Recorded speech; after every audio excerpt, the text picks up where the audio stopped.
3, 2,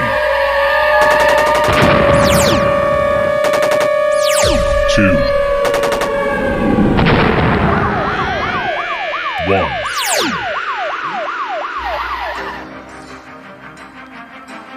And now, you're tuned into the Navarro-Miller Report, featuring the hottest in news, entertainment, sports, and all those topics for the mainstream audience. The Navarro-Miller Report. Examine your reality.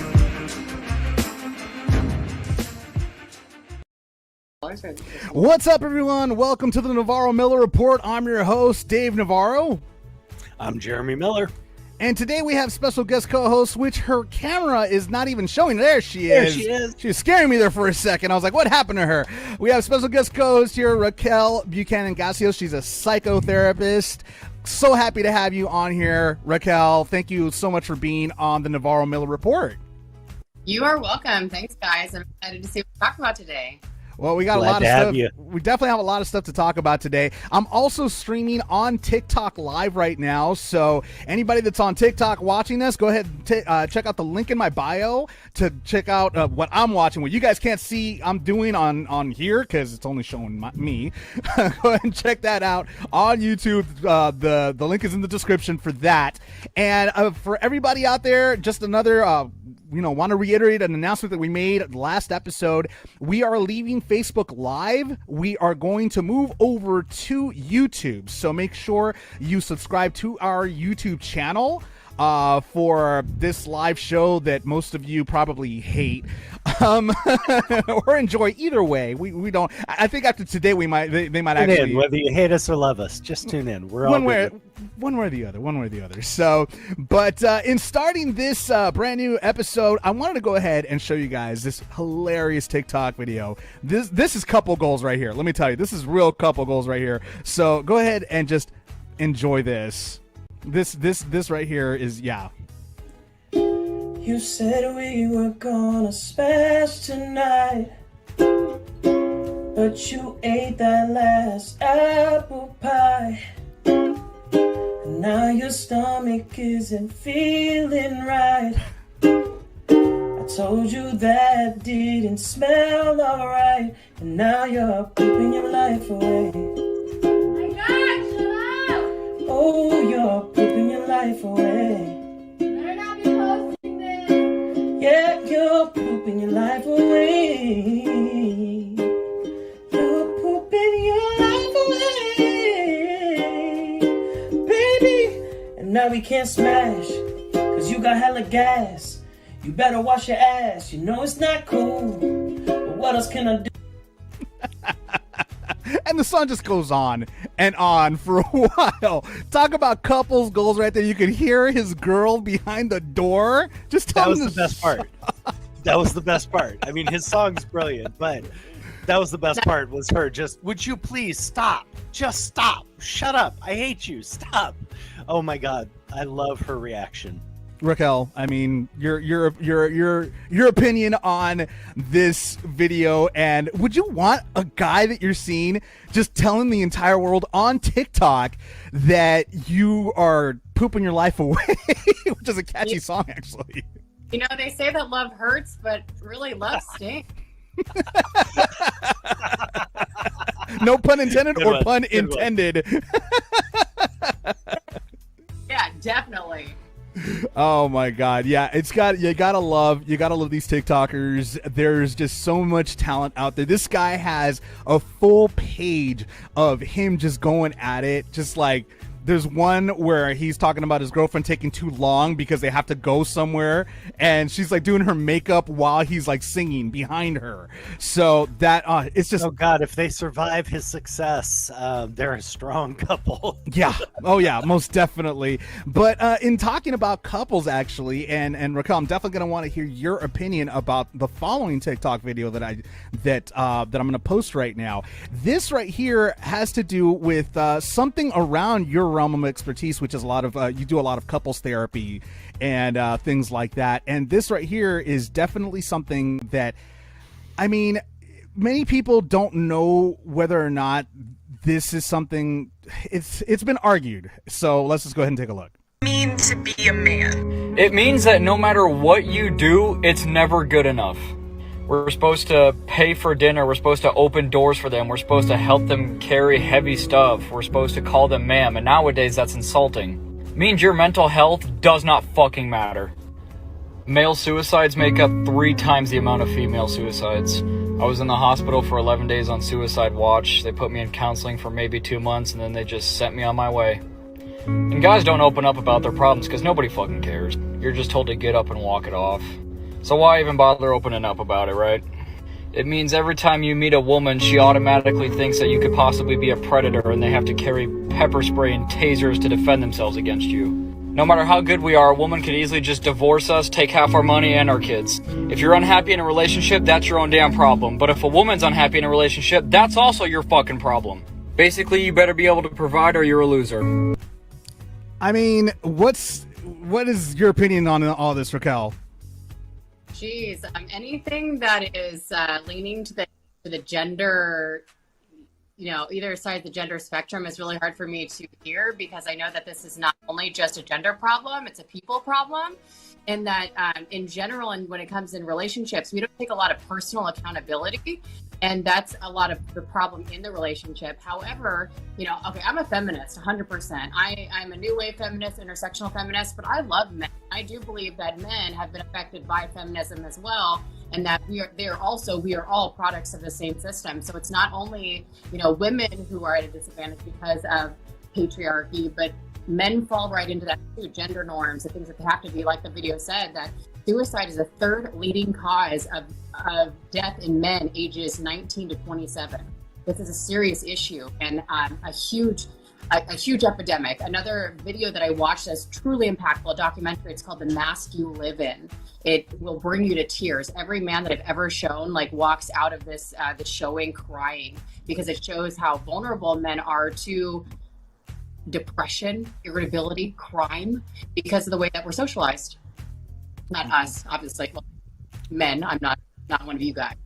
Yeah, and I mean, it's something that I personally didn't even know that's how crazy the suicide rate was between men versus women. I had no idea that's how bad it was. But I mean, Jeremy, you saw this video too. I know that you have some strong opinions about this as well. I do. First off, let me say, let's understand where it seems this young man is coming from. I mean, he admits to having been on suicide watch for multiple days.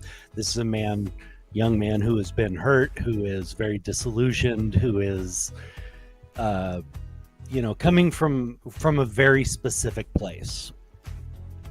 Now, while I've said that, this is, to me, a lot of cop-out bullshit. Yes, men. I mean, I'm not discounting the fact that there is the much higher suicide rate, that patriarchal responsibility bullshit contributes a lot to that. But at the same time, you can choose whether to hold the door open. You can choose whether to, and there are many women who in this day and age respect that choice. That's a fact. I have a hard time with a guy saying that, we have no choices in this. You either do this or you're a scumbag. Now, there is somewhat of a societal view that agrees with that, but things have changed a lot. It is a large stereotype, and there are a lot of people who don't look upon guys like that. The fact is, if the relationship is going, he makes a correlation in that if she's unhappy, well, it's his fault too. And in society, a lot of times that is the norm right now. It is a natural reaction to look at the guy and what did he do. It's kind of where we're at right now as a society. But the fact is, as you said, Raquel, it's personal responsibility. If a relationship's not working, just because you're a good guy who works hard does not mean that your relationship works. It does not mean you are doing what you need to be doing in this relationship to keep it going. He makes the correlation that they that because he's a good guy who works hard and treats her well, she should stay married to him, that their relationship should just work. That's not life. That's not how it works. This isn't a fairy tale. You know, it's nice guy syndrome. Oh, well, I'm a nice guy, everything should work out fine. No, it doesn't work that way. I'm sorry. And Raquel, I see you nodding. I mean, so much so I even had to interrupt. You're just speaking what I tell my clients all the time about environment. Environment plays a huge part in relationships. What is it? You could be the most expensive thing from Amazon, but if you are delivered to the wrong address, no one's going to know what the package you are, you know? So exactly, 100%, Jeremy, what you're saying is true. That's a good analogy, actually. That's a really good analogy. I like that analogy. I mean, to me, it's like, the whole thing with me, because, you know, I'm a single male and it's difficult for me to date and everything else, because nowadays the game's changed. You don't know what boundaries you can't cross, like opening the door for someone, like he said, you know, calling someone ma'am. Some women don't like that anymore. You don't know what to say anymore. It's kind of like you're a little bound, and you have certain restrictions as to what exactly you can say to not insult, the person, or not degrade them or anything like that. It's so difficult. It's very difficult to actually understand, okay, am I saying this right? Am I doing this right? What am I doing? Like, where can I go? It's just too much to think about, and that's why it's very difficult to date in this day and age. I mean, in my opinion. Let me jump in here real quick. Raquel, I would say you'd know more about this than I would, but from a personal standpoint, on this level, I would say people are better off being themselves. I mean, as long as I know you, and as much as I dislike you, Dave, I mean, as much as I can't stand being around you on a regular basis, you're generally a good guy. You're not horrific. You know, you're not offensive. You're not a scumbag. So, well, Raquel kind of like, but thanks, guys. I feel attacked right now. I feel really attacked. But the truth is, you know, unless you're a total scumbag who just doesn't respect women and who doesn't treat people right, I'd say be yourself. Don't try and change what you're doing and what you're, you know, what you're saying.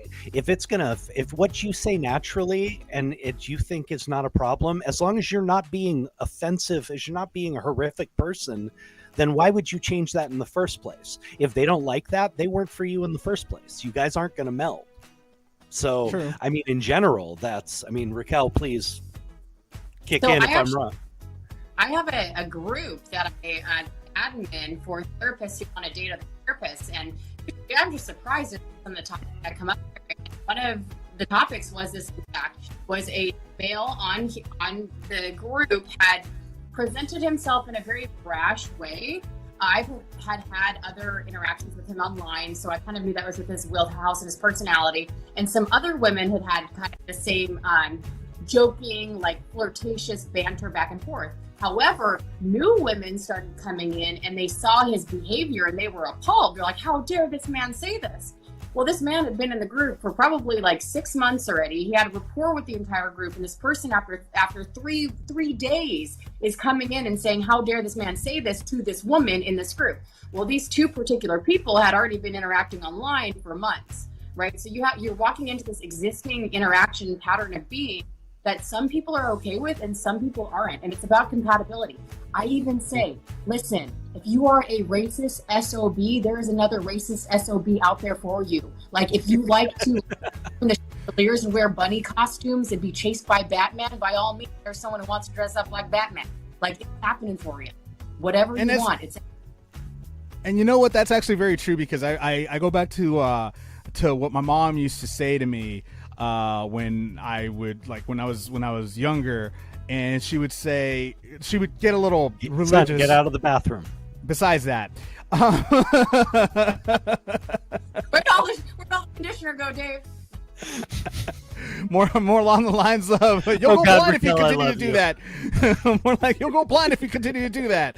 No, what she would say is, she would actually get religious on me, and she would say, son, even God, when he told Noah to build his ark, the pairs came in by twos.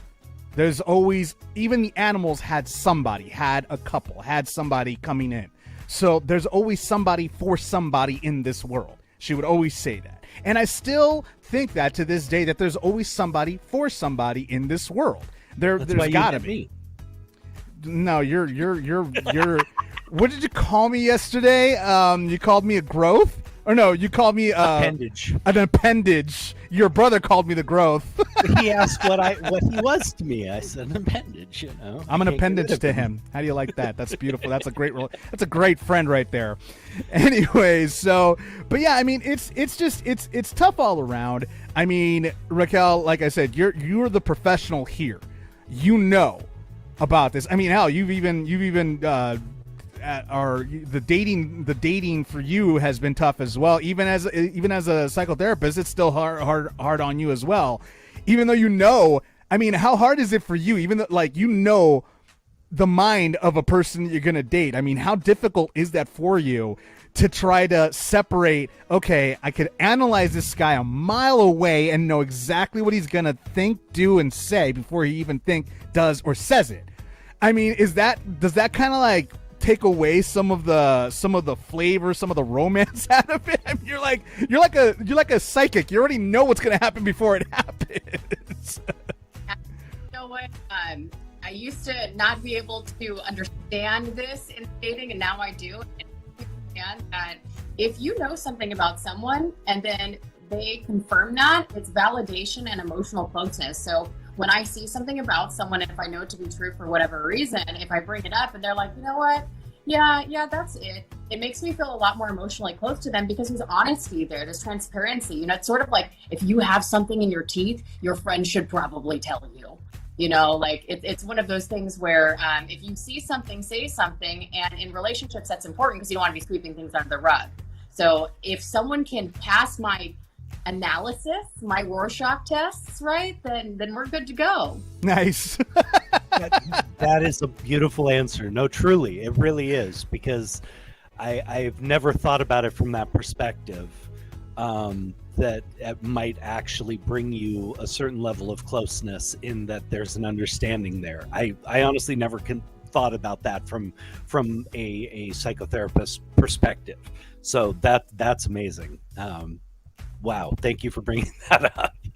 I mean, at the end of the day, you know, it seems like honesty is the best policy regardless. So just be truthful to yourself, just be true, and, you know, the rest will follow. Well, it's, again, I don't know squat. You know, Raquel is our professional here.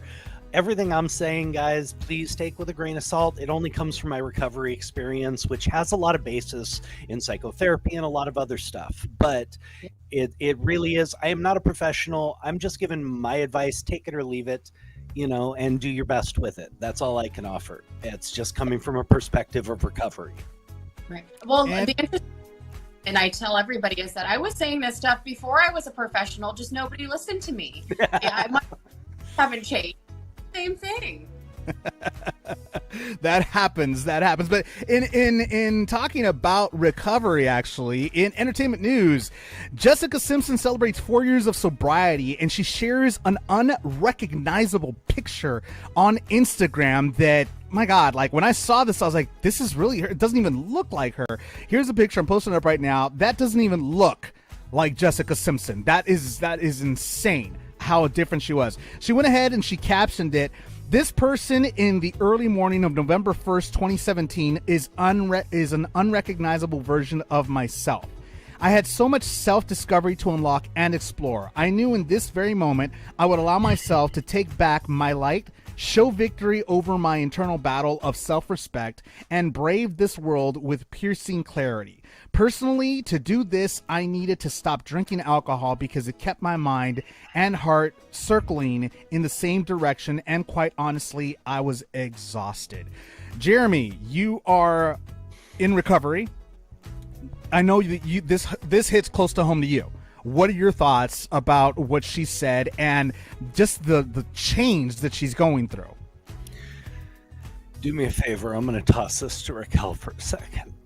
No problem. Raquel, what are your thoughts What are your thoughts in what Jessica Simpson's gone through, and from a psychotherapist point of view, everything that she's like, the pride that she has 4 years being sober? First of all, Oh crap! No, I'm sorry. Raquel. Repeat what you just said. I'm sorry, we lost you there for a second. I love Jessica Simpson. She has a great personality. I've always had an interest in her. She's a role model for me growing up, just an American doll. She's just so sweet. I know are in Hollywood, when you grow up in entertainment, when you have certain household dynamics, you're prone to depression and anxieties, and addiction comes down to a huge freaking anxiety. Feel driven towards that substance, around that substance, thinking about it all the time, so much comfort, restlessness in life, and the things that they have to do to cope with that restlessness. When you're in active addiction, you're not taking care of yourself mentally, physically. You're barely showing up in your relationships. I have so much sympathy for her, and I'm so proud of anyone, whether it be 4 years or 4 days, because I know from my own attachments, a strong attachment to whatever it is, that feeling when you walk by it, and to fight that is so intense. So, good luck and good job to anybody who spent any time from any sort of addiction. That's very true.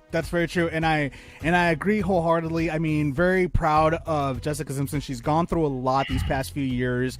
I think that the breakup with Nick Lachey also really took a huge impact on her as well. She was kind of lost for a few years there. She was lost all over the place. She didn't know where to go. I'm happy that that she found her way back. Hold on there. It's total speculation on our part. Yes.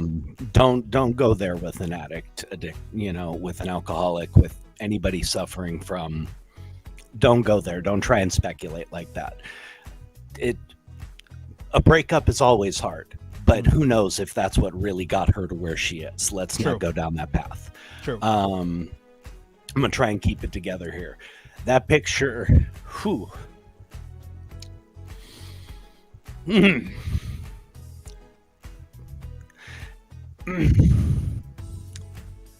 It just brings it home. I was there. Any of us have been there. And, you can't even recognize yourself at a certain point. So to hear her take control at that point and to realize this is my bottom, I can't go any further, is amazing. It just... oh man, it fills my heart with so much joy to see her get to that point, because it does. It's an absolutely amazing feeling to shed that need, that constant obsession, and to finally feel free. But I remember that point. I mean, hell, I'm just like her. I mean, I'm in entertainment. I'm a celebrity, a little removed at this point, but still, I mean, you can go on the internet and find pictures of me in the depths of my addiction, and it's horrific. And that just really takes me home to see how far she went down the rabbit hole. And I'm so proud that she came back and that she's doing great. And we're proud of you too, Jeremy. I mean, I'm always damn proud of the person that you are now. I mean, I didn't know you when you were going through your time, but I've known you now, and all I've ever known has been such a really wonderful person. Oh God, he lies. besides how you treat me all the time, which I'm the victim here. Okay. Besides that, I mean, I've seen how you are as a father to 3 boys, as a great provider and everything to Joni and everybody. I mean, you've overcome a lot, and you still continue to go through it. And to see you go through some of the crap that you're still, trying to go get over, and not, like the stress that's put on you. I mean, I appreciate it. Knock it off. Let's move on to the next story. Yes, I'm amazing in addiction. No, anybody who can get even a day is an absolute miracle, and that's a fact. That's very true. We can leave it at that. I'm amazingly proud of Jessica, and God bless her. We got a couple of people that are on the stream right now. Derek is saying, congrats, Jeremy. Proud of you, what you have overcome. Joe also saying, thank you, Jeremy, for overcoming and being an inspiration to so many. So keep on crying there, buddy. Shut up. You're the one that was talking about crying at like what? I'm not crying, you're crying. Nemo and everything else. I'm not crying, you're crying. How about that? So, but again, very, very proud of both you and Jessica for overcoming and continue on the fight, because it's amazing. It really is. It's still a fight. It's an unfortunate disease, but it's in remission for right now. So we're gonna continue to keep on pushing forward here. In other entertainment news, Chris Pratt is to be the new voice of Garfield. Now, I think Chris Pratt is like the fifth person to be the voice now. God, I hope this doesn't curse him like everybody else. I mean, only Bill Murray was able to come out of this without being cursed. I was right. It was Bill Murray's voice. Because he was Bill Murray. I mean, that's just you're never gonna shut down Bill Murray. But there's even a Bill Murray joke in Zombieland where they've killed Bill Murray and he's dying, and they ask him if he has any regrets. He looks into the distance and he says, maybe Garfield. So I hope this does not kill Chris Pratt's career, because Garfield has not been good to a lot of people. No one's been able to do it and not suffer yet. So it's a character I love. I'm a huge, the comic book strips, I'm a huge fan, so I hope they do it right. But oh God, I hope this does not end up ruining him. I mean, Raquel, you're familiar with Garfield. I mean, the cartoon was still around for your generation. I mean, I know that you're younger and everything, but I know that you know who Garfield is. Who doesn't? Well, let's just say that when Chris Pratt isn't training for a superhero movie, he definitely looks like a little bit of a Garfield. The hair. It's the hair that does it for me. It's the hair. He looks like Garfield with the hair all crazed up. Cute man. He's a good-looking man. Yeah, he is. So I mean, let's see if he puts a little attitude behind Garfield. I was trying to remember who was the original voice of Garfield, because I thought it was Bill Murray at first. No, I could be completely wrong. I don't know who the first one was, but I don't believe Bill voiced Garfield until they did the movie that was done in the late 90s or early 2000s, I believe. I actually never got to watch that movie. I never saw that one. And there's a good reason now, I guess, why I never even saw Bill wouldn't watch it. So. Oh my God. Well, we'll see exactly how that's going to happen. I mean, right now, Chris Pratt's been working on a lot of stuff right now. He's also been working on, I believe they're coming out with another Guardians of the Galaxy, obviously. Jurassic Park, that's another one that was pushed back thanks to COVID. Raquel, you're excited about Jurassic Park, I could tell. You know how much I love those fandoms, and I love dinosaurs. Yes, that's when he's not looking like Garfield, It's just... Well, I mean, and that's the thing, as far as you do fandom type of stuff, like cosplay stuff, don't you? I do, actually. I just got finished with basically a 3-day Halloween series of some Purge DC character mix-ups, and it was such a good time. I had a wonderful time cosplay. I saw you also did. We lost Jeremy here for a second. We lost his feed. I don't know where Jeremy went. Huh? Strange. Jeremy, are you there? He went to go look at pictures of Chris Pratt. Probably. Anyways, well, he'll probably come back in a second. He's left for him. I'm like, oh my God, where's Jeremy at? He disappeared. No, I mean, you also had fun. You had fun this Halloween weekend, right? I mean, I know that I saw a couple of your Instagrams. You have a thing for that one movie. I forgot the movie where everything's legal. The Purge. The Purge. Thank you. I can't remember the freaking movie for the life of me. But you do a lot of Purge stuff on your social media.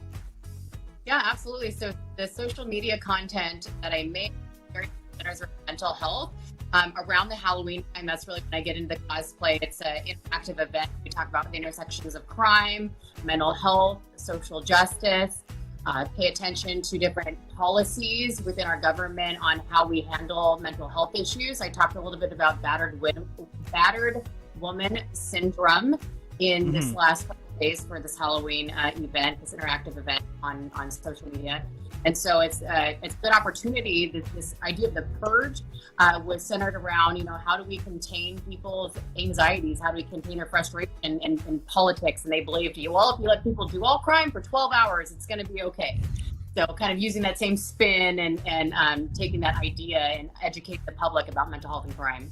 So you're turning a movie that was meant to be a horror flick, meant to be a bunch of different things, and you turned it into something that actually is good for a lot of people. Absolutely. It's, pop culture, entertainment, so opportunity to learn from, but also use as a tool.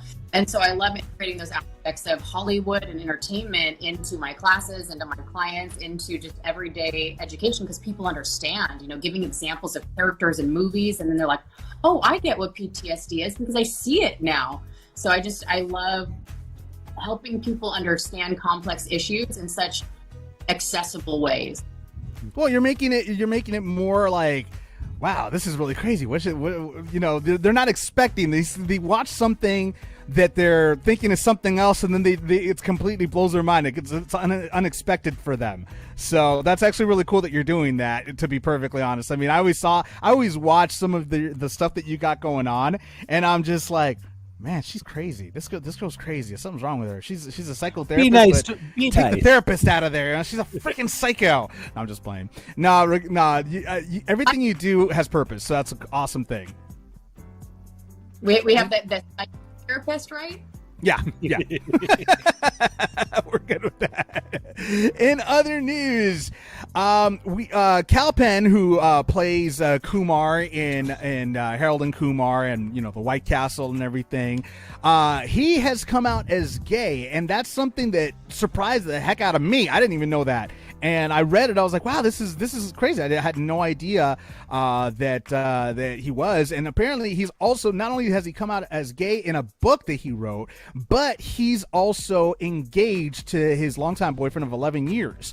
And that's something that many people it's something that's all over the place right now. And he's got a new book that where he reveals that he's gay, and he's just very happy. He's just very happy that he's able to express, that he's able to share this with the world, and he's incredibly happy with his fiance. So props to him. My question is, which is kind of like wondering, did he not, I guess, come out publicly because he's a private person, or did he do it for image? I mean, I would think that nowadays, with so many people being open, that wouldn't be the case, that he would be scared to come out. I mean, culturally, who knows?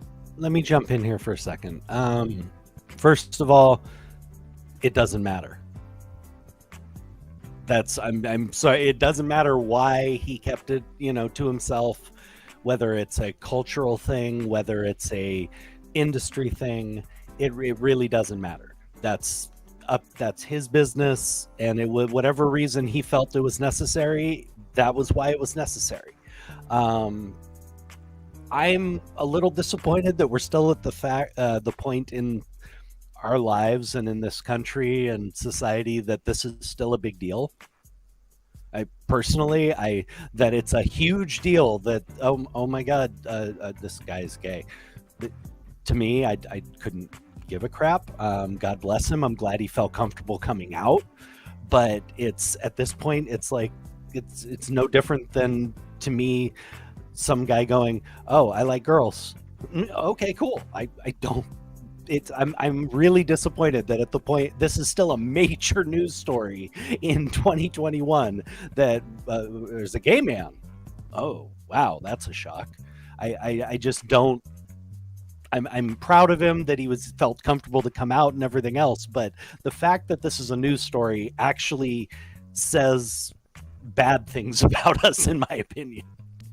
Give it up to TMZ for providing that news story for us. Not criticizing them. I just mean literally, it's just as a society that we think this is a news story when it should be no big deal says something, in my opinion.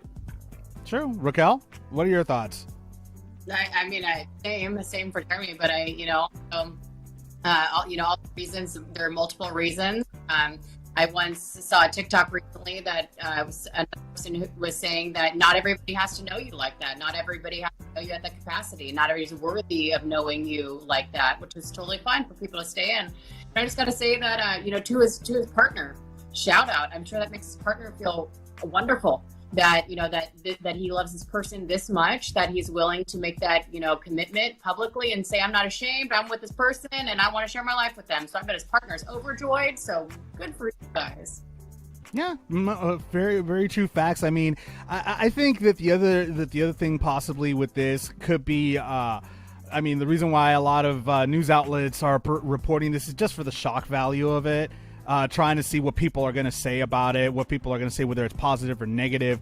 They want to get a reaction out of people.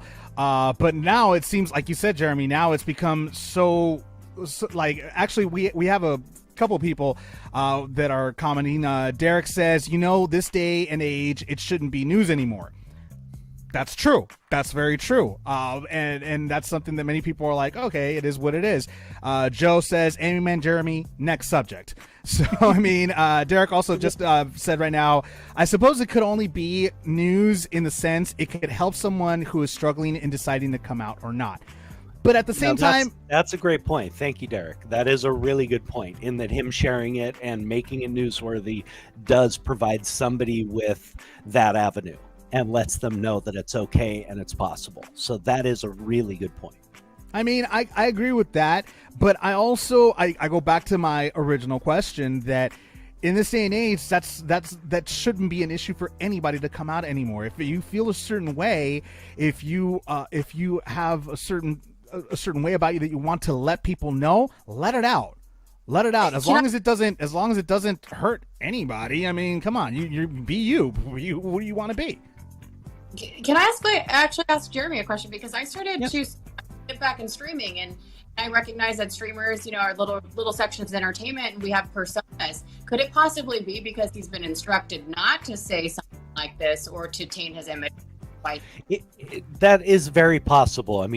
Coming from this business, people, managers, publicists, and everybody else who has an opinion that they believe they can force on you, they do help to control. And maybe it's just that he's gotten away from that and has realized, I control my life, they don't. I don't know. That is an aspect that's very valid coming from this business. And I'll even take it one further. Even though Obama was a very progressive president, Kal Penn was his ambassador. He was an actual ambassador of the United States. He had diplomatic immunity. He was an actual diplomat for Obama. Now, politically speaking, who knows if people around the Obama administration wanted him to keep that on the down. I don't know. There's a lot of things that could go into that. He's had a lot of people that might influence his decisions coming from the business he has and then being involved in politics as well. So I honestly don't know, but I can tell you that it's very possible.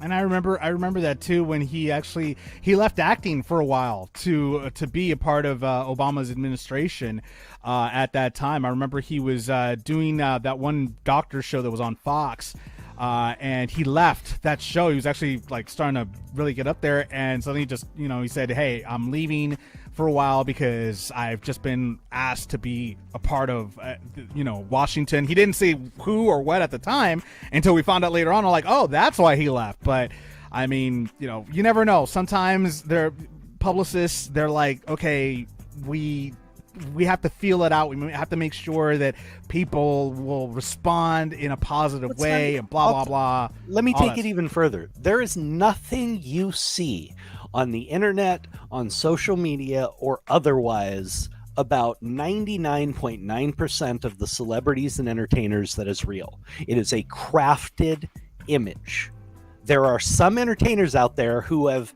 achieved a certain popularity, or in spite of their stubbornness, achieved it anyway, who are themselves. But I can guarantee you, what you see, there is a very small percentage that you're seeing the real thing.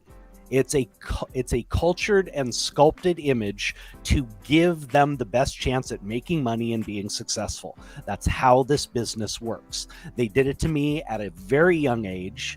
I mean, everybody around me, including my step dick, you know, it was everybody. So, I mean, I was told what I could wear, how I could have my hair. If I was going to an event, I had to dress this way or do this. I couldn't go to this party. I couldn't go to this place because it wasn't going to look right. You know, it took me till I was almost 15 years old to basically say, kiss my ass, I'm going where I want, and you got a problem with it, we can get down. I fired my step dick as my publicist when I was 15, and, you know, that's just how it was. But I was sick of having people treat me like that. And it's how this business is. And the unfortunate fact is, if you want to be uber successful, 99 times out of 100, you're going to have to listen to these people, do what they want, and cultivate yourself to exactly the image they want to get as far as you're going to get. You're going to have to play ball, in other words. If you want to, there are very few people who can buck the system and still get there. It happens, but there are very, very few. I see, Raquel, you're shaking your head no, so I mean, I'm sure you have something to say about what he just said. It just makes me so hurt and so upset. Dave, I was working in Glendale, the LA area, for a couple of years with a lot of people in entertainment. And there is a significant level of exploitation and coercion that can go on in these industries because of the power dynamics and how susceptible that people in entertainment are to violence. I mean, you could even call it violence in a way, you know, suppressing themselves. And then when we talk about addiction and the prominence of addiction in entertainment, it's because no one is allowed to be themselves. Everybody has to be some version that's not them. And so addiction at its heart is when we get away from who we truly are, right? And so this is just perpetuating this. I'm counseling these creatives, these poor people, like these poor, talented people who just want to do better for themselves in the world, and they can't because of the industry, because of what's asked of them. It's a tough industry. I mean, Jeremy, you've been through a lot in that industry, and to be honest with you, I mean, for you to come out of it the way you did, for you to come out of it alive even, I mean, yeah, exactly. You know, you do tend to have a lot of things to say about.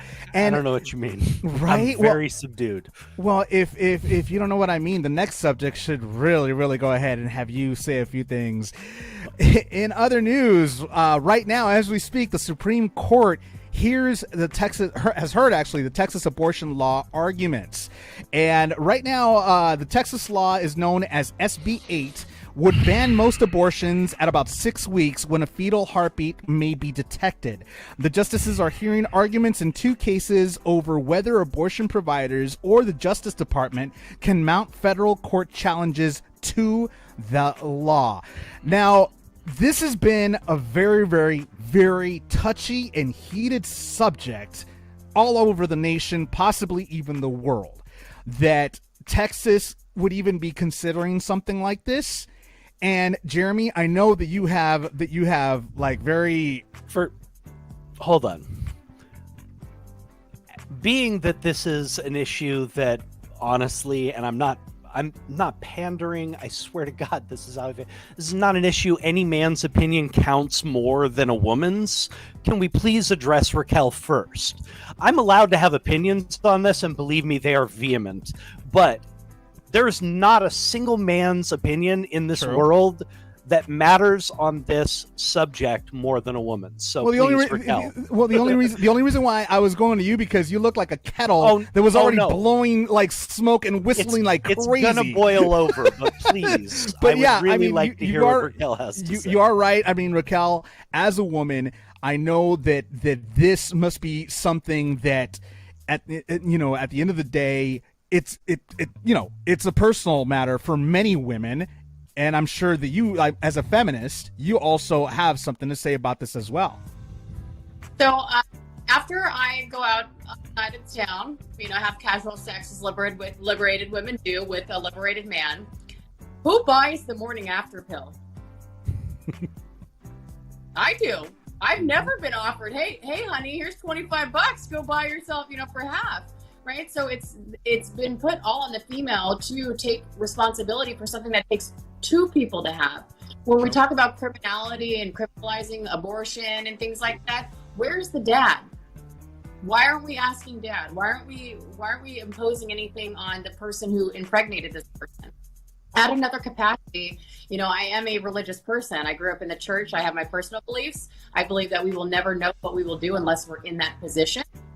And then at the same time, I also am someone who was born into conditions that were not so well. And it was reminded to me growing up that I could have been an aborted baby, right? And this is something that I grew up hearing. At the same time, I think about my life and conditions that I was put in because of my mother's choice to keep me. Thank God I'm here today, right? But that is a life of struggle. And we really think, save the baby, save the baby. But what does save the baby mean? Right? Baby turns into a person. A baby turns into a child who experiences life, who experiences poverty, who experiences abuse and neglect, right? From single parent households or whatever it is. And we're saying we want to save the baby. Texas says we have all of these, programs and supportive services to help you. Do you know what it takes to qualify for those things? Do you know how much access people do actually have to these programs? Because we can't give it away for free to everybody. So we're going to say, we want you to take on this responsibility and then not have, FEMLA for both mom and dad, right? Or what about childcare? What about sending your fucking kid to school, right? So this is just not an issue about abortion. This is a huge issue, a societal issue that we need to pay attention to. And we're just focusing on abortion, which is taking it away from the real problem. True words are never spoken. I have to agree with you 100%. This is a way to divert from what the actual problem is right now. And I mean, Jeremy, do you agree with what Raquel says? Because I see you nodding over there. Oh, I have about 24 different points here, so I'm going to try and keep everything as brief as I can. But I want to build on what Raquel said first, because I agree with it completely. God, there was a nun who was interviewed I wish I could find the interview. I would post it on this. If I can find it, we'll post it in the link, where she said, of course, with my beliefs, I know that abortion is a sin. That's what she said. She said, what are you going to do with these babies? She said, if we outlaw abortion across what do you do with these babies? They can't be taken care of by the parents. They can't be taken care of by this. Every system in the state, every system in the United States, every childcare system, every social services system is already taxed to the brink. And yet we're going to introduce how many hundreds of thousands of more lives into the world? How do you take care of them? You want to make this a moral principle? Okay, fine. Oh, we can't kill them. But what do you do with them? You're just going to allow them to starve on the streets or to be raised into poverty, into crime, if there's no system to take care. I mean, this is coming from a nun. So, I mean, she would agree with you completely, Raquel. That is a major issue. From a religious standpoint, as a guy who was brought up, in the Christian faith, do I have an issue with abortion? Yes, I do. Do I believe it has anything to do with my choice? No, I don't. I understand where maybe the religious point of view is coming from, but unless you want to live in a country of Christian Sharia law, then it's not your choice. Your religious beliefs don't get to dictate what everybody else does if you want to live in a free society. It doesn't. I'm sorry. You might think it's right. You might believe that it's right.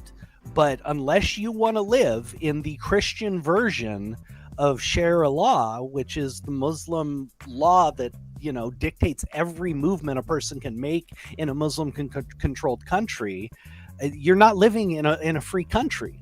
I mean, the people who are the most vehement Christian right-wing believers are the ones who are free country, but you have to do what I say because the Bible said so. Now, I may agree with the Bible. I may be somebody who is raised in that belief, but that is not a free country. If you want to profess a free country, then guess what? Your religious beliefs don't get to dictate what everyone else does.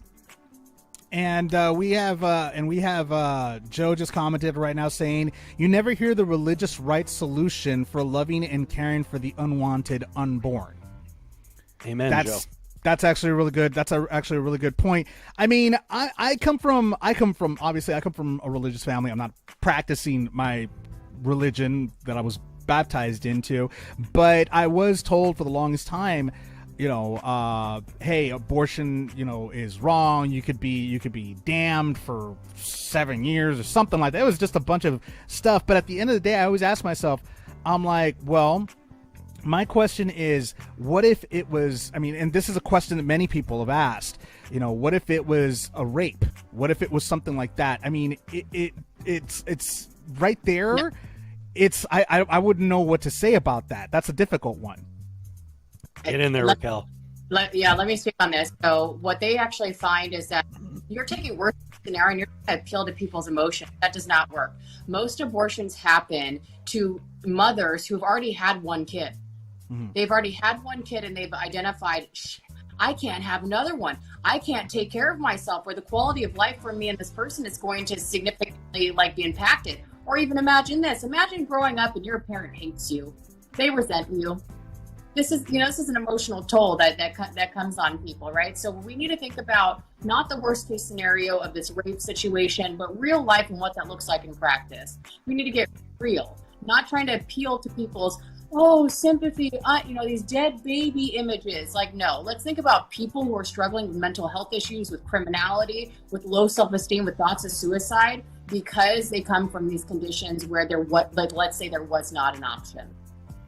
Very true. And Derek also went ahead and commented and said, it would be one thing if all men could be trusted when they say, I want to help raise our child, but that is not the way it is. And that's true for a lot of situations. My other thing too that I remember family members of mine would say in regards to abortions, that the reason why they get so angry about this situation is that so many people treated abortion as an irresponsible way of getting out of their responsibility. And that's something that many people are like, well, wait a minute, there should be a limit, as far as the abortion goes, because women aren't just, and they're just pointing women, which is stupid, but they're saying, because it takes two to tango in this, and they're saying, well, women should not go ahead and go abortion after abortion after abortion after abortion every time they get pregnant. It's called having safe sex. It's called birth control. Learn how to use it if you don't want to get pregnant. And that's something that's pissing people off a lot. And I think that is something that a lot of these courts are also trying to use to say, okay, we need to outlaw abortion for this reason too. Please let me address that, because unfortunately I can speak from experience with this. I had a family member, I will not use names, but I had a family member who basically used abortion as her birth control.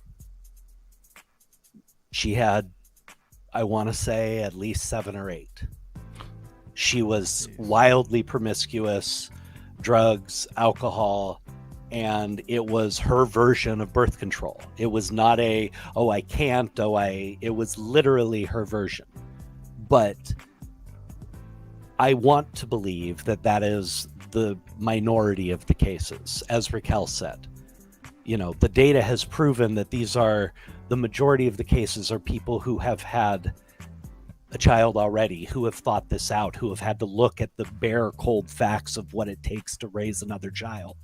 But speaking from the position of having watched a family member do that over and over and over and being appalled, to your core, I get where they're coming from, but it's, again, like Raquel said, using an extreme example to justify a much broader point of view. It's true. And Raquel, your thoughts on people that tend to use abortion as birth control? Oh, geez. If we wanted to sit in the whole room, aspect. We live in a society that says, let's see, we're not going to give you birth control. We're not going to educate you about sex and how to use protection. And we're going to tell you that you can't do something about it. Right? When I was in high school, now they don't do this anymore, but when I was in high school, they skipped over the condom section. You weren't allowed to put a condom on a banana. Right? So we're not even teaching people how to have proper sex, how to have healthy sex, how to have healthy relationships, right? And we're sending people who are sexual beings naturally into the world unprepared, right? This is a failure at even the educational level, right? To properly educate kids, students from a very young age on what sex is, which does even include what a non-traditional family looks like. Books about having two dads in the home, books about being raised by your grandparents, different relationship and life dynamics that educate people on how to have healthy choices in regards to their body. And that's very true. And even Joe went ahead and commented on that, saying exactly, we all should be working toward fewer abortions and more education. Is something that basically we need to go ahead and work on. As Raquel said, it would follow. I mean, more education, more preparation, it would follow. There would be less abortions because there would be less unplanned pregnancy. There would be less, irresponsibility. There would be, it would help. I mean, it could do nothing else except lower the numbers. Well, I mean, in a sense, also, people like one Chief Justice is looking at this from a political point of view at this point. Basically, only one. Well, Justice Sonia Sotomayor, and this is I'm reading this off of CNN, saying Justice Sonia Sotomayor warned that constitutional rights enshrined in Supreme Court decisions concerning gun rights, same-sex marriage, birth control, and other contentious issues could be open to attack depending on how the court handled the Texas abortion ban cases that were in front of it on Monday. That's actually a very valid concern. So she's looking at precedent. Exactly. And that right now, that's a concern. That's a real concern as far as this, because this one law could be a domino effect for these other laws as well. Well, the governing underlying laws of this could dictate precedent for multiple other types of cases. So I see where she's coming from that. I'm happy to hear that some of the more conservative judges are looking at this with an open mind. It seems that they are actually willing to look at the legalities and ins and outs of this, regardless of their personal beliefs. I'm happy to hear that. So we're going to see where this goes. It's going to be contentious, and please, people, stay off the damn news about this. Read what you can from all sides. Don't listen to the pundits, and don't let them turn each other us against each other, please. They've already been doing it. Just don't. Please, just don't. I mean, Raquel, what's your opinion? Do you think that this could actually be a domino effect? Could this actually affect any of these other laws that have already been put in place? I'm going to believe that the loudest people aren't always the ones with the most.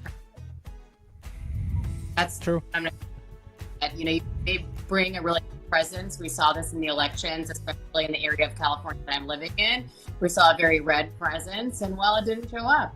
So I'm just going to say that the squeaky wheel. Someone told me recently, the squeaky wheel should not always get the grease. True. And with that being said, Raquel, thank you so much for being on the Navarro-Miller Report. I mean, we were amazing. I mean, we love your insight. You're very intelligent. We're looking forward to many of your other accomplishments that I know that are coming very soon. Here's a question for you that I've asked you before. I'm going to ask you again. How can people stalk you on social media? Well, man, I just changed all my social media information, streamlined it. So we got PhD.Bae, PhD.Bae on all social media platforms, with the exception of Facebook. Well, that's just Raquel Buchanan-Gasio. But you can find me on Instagram. Definitely where you're going to want to be. That's where all the entertaining things happen. And I know that you're also doing something on Meet Me app where you have a lot of, and it's so funny because this app is actually meant for it's a dating app technically, but it's becoming more and more of a social app at this point. And I know that you have Raquel After Dark that you call it, because you are right now currently branding your name PhD Bay right now, and so that's a really cool name, by the way. It's a really cool brand of the name. I would have definitely follow it. But I mean, how's Meet Me treating you right now, as far as all the people that are all the guys and both male and female streamers that are on there that follow you? How's that going for you so far? Are you only asking because you found out I got a sneaky link? No, actually. What's a sneaky link? You guys haven't heard what a sneaky link is? No, I have no clue. It's a little someone on the follow, you know? Oh. Meet Me has been cool to me. It's treated me so well. Well, I'm glad for that. So they can actually find you on Meet Me as well, right? Yes, PhD. I'm having an awesome time there. We talk about like quality content, real life scenarios, real life stuff. I allow people to come on the show and share, but we're also, comedy and entertainment. So we'll tell some jokes, we'll laugh, we'll sing along, and we definitely have lots of cussing. Yeah, and they could also talk to you. Actually, they could get in the what they call a date box and actually speak to you, like we're doing right here, and ask you for advice, et cetera, et cetera. I'm assuming, right? Yeah, absolutely love that. You get like 1 to 3 minutes to ask me anything you want, to share yourself with me, and for us to just know each other. Joe is asking for you to repeat your Instagram again, Raquel. Great. PhD BAE. PhD Bay. So, Dr. Bay. Yeah, well, soon to be. I mean, and I know that you're going to make it there. I know that you're going to be a doctor. I mean, so far, you have a plethora of knowledge in that noggin of yours. So, I mean, if anything, anybody that has followed us out here today, please follow Raquel. If you have any issues that you need to talk to somebody about, this is the person that you need to talk to about any types of issues regarding, well, I mean, I'll let you say it, Raquel. I mean, what type of issues can they actually approach you with? So I am ready and available for any sort of life or relationship occurrence that people go through, but I do specialize in improving self-esteem and self-confidence in individuals who experience childhood trauma. Beautiful. That's beautiful. awesome. This is the person that y'all need to follow, so make sure you follow her. And again, Raquel, thank you so much for being on the Navarro-Miller Report. That's the news, in case you haven't heard it. As for me, Dave Navarro, I'm out of here. Jeremy, are you going to still stick around, or are you going to just get the heck out of here too? I got a split. It's been great talking with you, Raquel. Miserable dealing with you as always, Dave. And please give us a follow and, subscribe, hit the bell, and all that good stuff on YouTube, guys. Check us out over there before we change over. And thanks for joining us. And again, make sure you do what Jeremy says. He knows what he's talking about. we need those follows on YouTube. We also have a GoFundMe page because we're trying to go ahead and raise some money for better equipment to bring you the best quality of this podcast that we can bring you. I can't do anything about Jeremy, but that he's already damaged. I can't do anything about him. I've tried. I'm the one bringing the high quality. We're just trying to improve it, Yeah, you're right about that. Thanks so much again for joining us. Remember, we're going to be here again this Friday, 6 p.m. Pacific Standard Time, so make sure you check us out then. For now, we'll see y'all next time. Have a good one. Thanks, Raquel.